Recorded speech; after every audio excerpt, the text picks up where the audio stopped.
Yo, what's going on, y'all? It's your boy SoSo, and it's time to get into this Bengals pregame. Right now, I have my main man Frank joining us from the Unofficial Bengals podcast. Frank, how you doing today, brother? I'm doing good, so great to be on the show. Thank you so much, man, for being on with us today, man, to get into this Dolphins Bengals preview. Real quick before we get into it, let the people know where they can find all of your amazing posts and edits on there about the Bengals. Thank you. The name of my podcast is called the Unofficial Bengals Podcast, and you can find me on Instagram or Twitter at Cincy Bengals Pod. Yeah, go check my man out, man. I listened to a couple of your episodes before we got on here, and you seem to know the Bengals in and out. Big time fan, been covering the team, I bet, for a long time. Tell me how you think how the Bengals are doing this season, starting off on the wrong foot, going 0-2, but getting a big victory this weekend over the Jets. Yeah, I'll tell you, we both know when you go 0-2, I mean the big stat is it's tough to make the playoffs. When you go 0-3, you're really climbing a mountain here. And Right. yeah, the offensive line has been a liability, and Joe Burrow's been running for his life. Like literally, the ball's hiked, and he's got people like a jailbreak coming from everywhere. So, the people that aren't watching the games might be like, oh, Burrow's maybe the Burrow magic ran out. He's not having a good year. Not really true. Like this week, they finally gave him some protection, and the Jets pass rush isn't as good as the Steelers or the Cowboys with Micah Right. Parsons. So Burrow was looking like his normal self. So it's obvious that it was a function of the offensive line. And lastly, the first two games, as bad as we played, we came within a missed kick of winning the first game. True. Burrow leads them back at the end. Big magic there. And long snappers hurt. We have some complications. We missed that. So that was this close to being a victory. Same thing with the Cowboys game. We had the ball at the end. It would have been a matter of running out the clock, going into overtime. Right. Unfortunately, we couldn't do that. So even though you see the two ugly losses to two teams that we probably should have beaten, it was just a matter of one play here and there. And then we finally got back on track against the Jets. And I'll say, basically saved the season at this point. No, definitely. I can see why you feel like that. And you made a great point about the offensive line, right? Because we have that in common where both of our teams' offensive line have had a lot of questions around them, some key injuries and key positions on the offensive line. So it's hard to have our big time hopeful quarterbacks, right? Produce and be consistent and have some type of actual consistency. You can't make throws if you're not standing up or if you're running for your life on every down, right? Like we seen Sure. it with Tua. We saw it in those first two games with the Bengals, how Burrow hasn't been his normal self, like you said.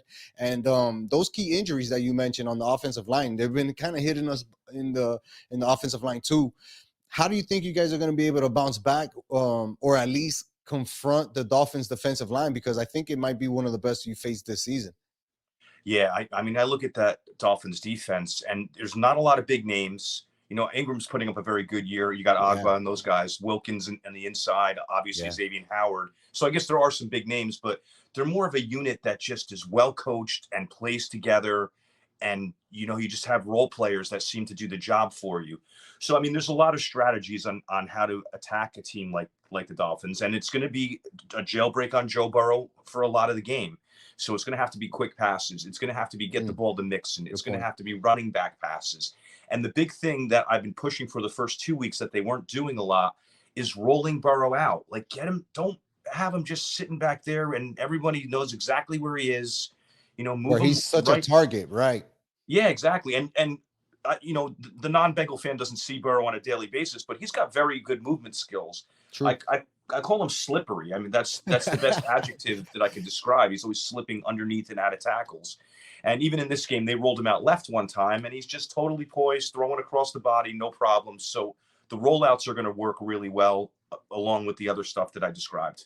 Yeah, that's a great point, man. And I think we've seen the Miami Dolphins' success on offense have to do a little bit with that rolling Tua out, right? Whether it's to his power arm, his left hand, right, where he can make the throws that he's used to making either in college, high school, and now in the NFL, and just making it a lot easier. One thing I wanted to ask you, because I know that we're suffering down here as Dolphins fans with our running game. We seem to have two talented backs back there in the backfield, between Chase Edmonds and Raheem Mostert. And we're not getting enough runs. And I don't know if it's because it's the O-line not playing well or if it's a lack of commitment to the running game. Joe Mixon, one of my favorite players, a fantasy stud, he hasn't really kicked off this season like a lot of Bengals fan and people who have him have expected. What do you think is the key to get him going? Because he's such a weapon for you guys, on top of the wide receivers that you guys have. Yeah, I'll tell you. And you look at Mixon on a play-by-play basis, and it's the same thing. And I hate to keep going back to the offensive line. There's not a lot of holes to work with, and Mm, even some of the yardage that he's getting, he's running into a hole. There's nothing there, and he's cutting it back across and finding an open hole, an open spot, and getting yardage that way. But I think I mean, you want to feed him early and often. Like a lot of teams, they'll abandon the run game if it's not working right right. away. So you kind of have to stick with it, especially against a team like you guys that has a pretty high-powered offense. We want to keep the ball. And another thing that you can do to involve Mixon is get him involved in the passing game and throw him the ball. And he's been pretty good out of the backfield in that capacity. Yeah, he's been great, man. As far as being a receiving back, those guys are harder and harder to find nowadays because they're not as specialized as they were back in the days in like the early 2000s. So he's definitely a big time player. I wanted to talk about the three guys that you have that catch the ball a little bit more than he does. We're talking about Chase, we're talking about T. Higgins, and we're talking about Tyler Boyd. You have three of the most dynamic wide receiver in the game right now, right? And we have two of them down here in Waddle and Hill, right? And we see how good and how deadly that combination can be. Just talk to me about how you see that trio as a fan, and when those guys are healthy and lining up and getting those matchups, how scary it can be for opposing teams. Yeah, without a doubt. And prior to doing that, I do want to give props to your guys because I looked at the numbers, the stats for the Dolphins right before I came online, and Waddle and Hill, they're getting like all the receptions. So Yeah, you're man. getting a taste of having two really elite wide receivers, and you're seeing what it can do. There's Yeah, man. Miami at 3-0, Miami beating Buffalo, Miami a threat to beat anybody. And I'm not going into this game with full confidence that the Bengals are going to win. You have a Tough game. taste of that. Yeah, Yeah. without a doubt. So going back to the guys, all three of them bring a different skill set. You have Boyd as the slot guy. He does a lot of the work in the middle of the field. Right. And you have Higgins as your outside tall receiver, making the big jump balls, getting open deep on like long slants. He converts a lot of first downs. And then you have Jamar Chase, who's right there in the conversation with Tyreek Hill. He just does everything right. I mean, he's fast, he's strong, he's like a running back in the open field. I know Yep. the casual fan likes to play on the drops that he had coming up in the league, but he has excellent hands. He makes big And catches too. yeah, in the Super Bowl too against Ramsey, there was that one diving catch that you see video of a lot. But Right. he's truly dynamic, and I get the feeling that you're going to have Howard follow him all over the field. I guess that would be the bet for this week. But Yeah, I then think. Go ahead. Oh, but I'm going to say, but then you might have Nick Needham on Higgins, and that's a little shaky. Super shaky, super shaky. That's like, I think that's where the game is going to be won right there, right? How many times can the Dolphins defensive backs hang with the guys that they're going to be matched up against and make a play when they need to make a play, right? Yeah, you're going to get beat on Thursday by T. Higgins, Boyd, and Chase at any point in the game. Are you going to be able to defend the big play, right? And keep those guys from having a 60-yard catch, 50-yard catch? Because we saw it burn us a little bit against the Bills. We definitely saw it burn us against the Ravens, and the Patriots tried to take advantage of that as well with Devontae Parker. It's so crazy that there's going to be so much speed. And you mentioned Jamar Chase. He was picked in the same draft as Waddle, right? And Devontae Smith. And all three of those guys are blowing up on the NFL scene right now. Probably the three brightest futures when you look at wide receivers. And it's crazy that two of them are going to be matched up on Thursday. Yeah, without a doubt. And Waddle's going to be dangerous too. I mean, it's amazing that you have two guys that are that fast. And you had Parker too coming into the year. I don't know what happened, but when I saw it on paper early, I was like, throw him in that mix. Those are three of the fastest receivers in the game. I know it didn't work out with him, but you have a bunch of other guys. And I'm a real big Gesicki fan too. He's Yeah. from New Jersey, and I'm from like the Jersey Shore area, and he's a little bit south of me, but same neck of the woods almost. And Nice. I'm seeing that they're not targeting him that much. Like it's the Hill and Waddle show, and he's such a weapon.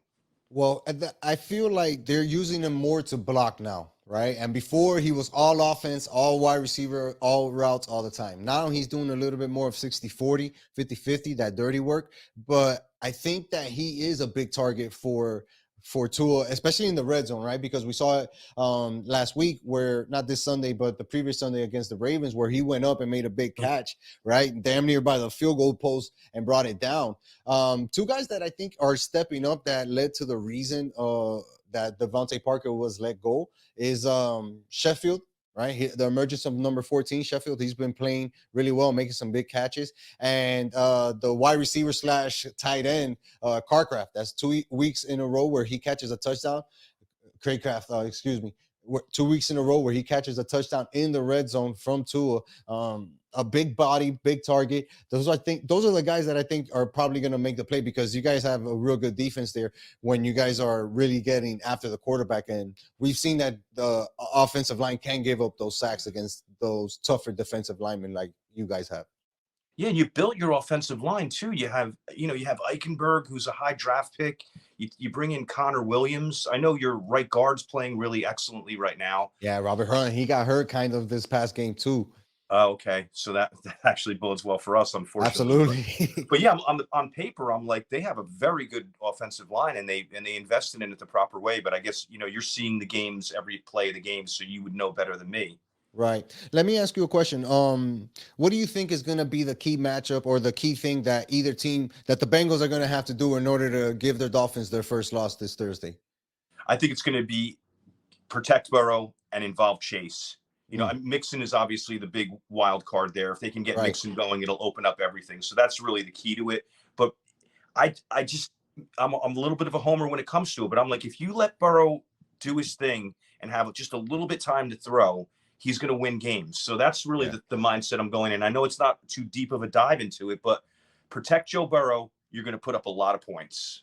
I think so too, man, because you guys have shown that before, right? When he can stand up, especially in the playoffs, when you guys made that playoff run, you guys kept him standing for a lot of the time, and he was able to make big throws consistently. And that's kind of what my fear is, right? As far as the matchup goes this Thursday, can the DBs make plays against Burrow, right? We know that the D line is going to be able to get some pressure on him, maybe knock him down a couple of times, but we need to be able to come up with a turnover, because one of those three targets are going to be open on every play, and those guys can take it to the house on us, man.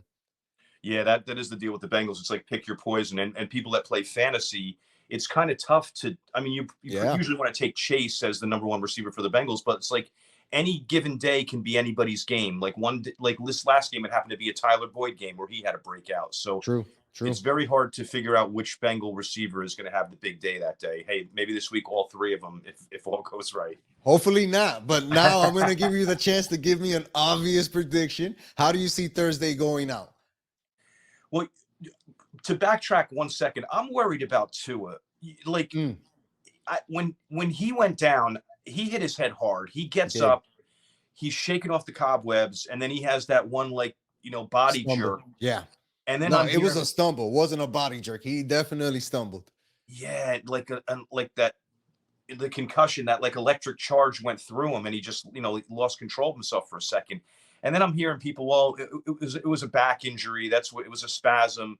And I just hate when they paint it that way, because Right. concussions are really serious. Yeah. We know that. I mean, it's us watching the game. Oh, he's out of the game. Fine. Move on to the next guy. But that stuff, too many of them start piling up, and that lingers for the rest of your life.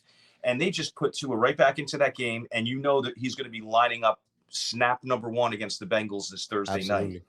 So, just out of respect for your guy, I don't like it. I mean, of course, I want to see Tua sit so the Bengals benefit, but really, as a human being, I want to see him sit, because he's not ready to come back after. He can't be ready to come back that Yeah. quickly. Well, I will say this, right? Because I kind of sort of agree with you, where it's kind of to have that quick turnaround to play or start a football game might be too soon.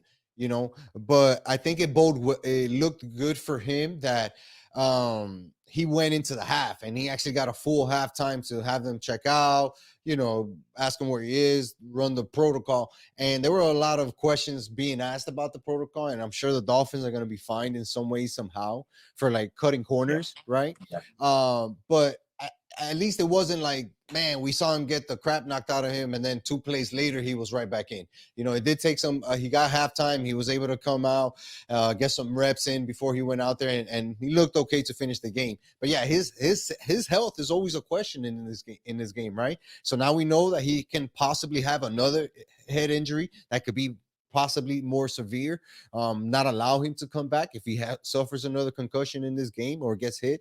It's a touch and go situation, I would say, with Tua. But if he's available, and I'm sure he's a gamer, right, and he wants to come in and play, I think he's a full goal.